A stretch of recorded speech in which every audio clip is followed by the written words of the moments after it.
Assalamualaikum warahmatullahi wabarakatuh.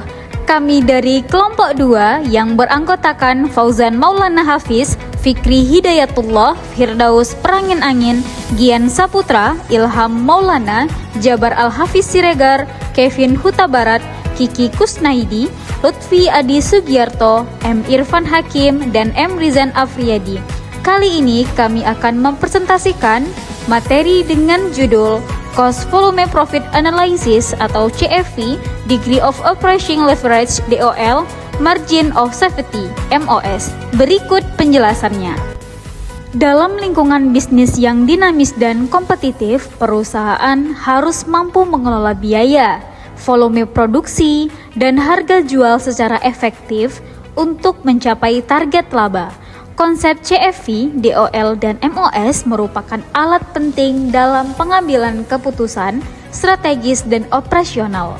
CFP membantu perusahaan memahami hubungan antar biaya, volume produksi, dan laba, sedangkan DOL mengukur berapa besar perubahan laba akibat perubahan volume penjualan. Dan terakhir, MOS menunjukkan kemampuan perusahaan untuk menyerap penurunan penjualan tanpa mengalami kerugian. Mari kita kenali lebih dekat apa sih itu CFP atau Cost Volume Profit Analysis. Jadi, CFP merupakan jumlah dari pendapatan penjualan yang tersisa setelah seluruh beban variabel terpenuhi yang dapat digunakan untuk berkontribusi ke beban tetap dan laba operasi. Nah, contoh kasusnya bisa kita lihat pada slide. Misalnya, toko baju fashionista menghadapi tantangan dalam merencanakan penjualan untuk tahun depan. Dengan modal 100.000 dan biaya variabel sebesar 60.000, toko memiliki margin kontribusi sebesar 40.000 per baju.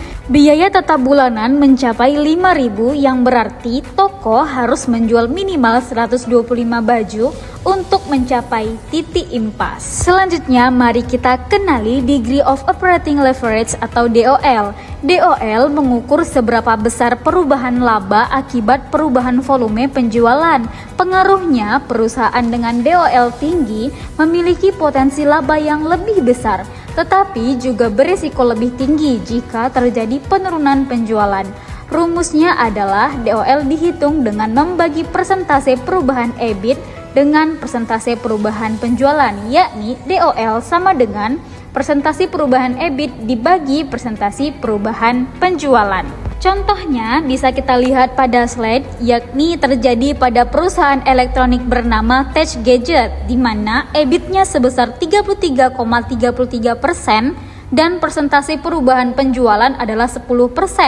Maka DOL-nya dihitung sebagai 33,33% dibagi 10%, sama dengan 3,33%.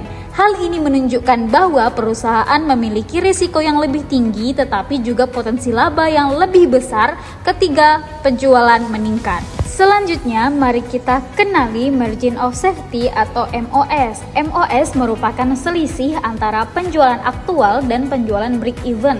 Semakin tinggi MOS, semakin aman perusahaan dari risiko kerugian. Rumus untuk mencari MOS dihitung dengan mengurangi penjualan break even dari penjualan aktual.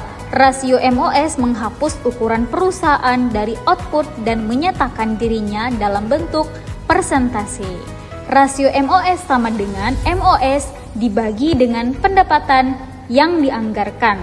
Untuk contoh kasusnya bisa kita lihat pada slide yang terjadi pada restoran Culinary Delight, di mana mendapatkan rasio MOS sebesar 25%. Kesimpulannya adalah CFP merupakan alat penting untuk memahami hubungan antara biaya, volume produksi, dan laba, sedangkan DOL mengukur sensitivitas laba terhadap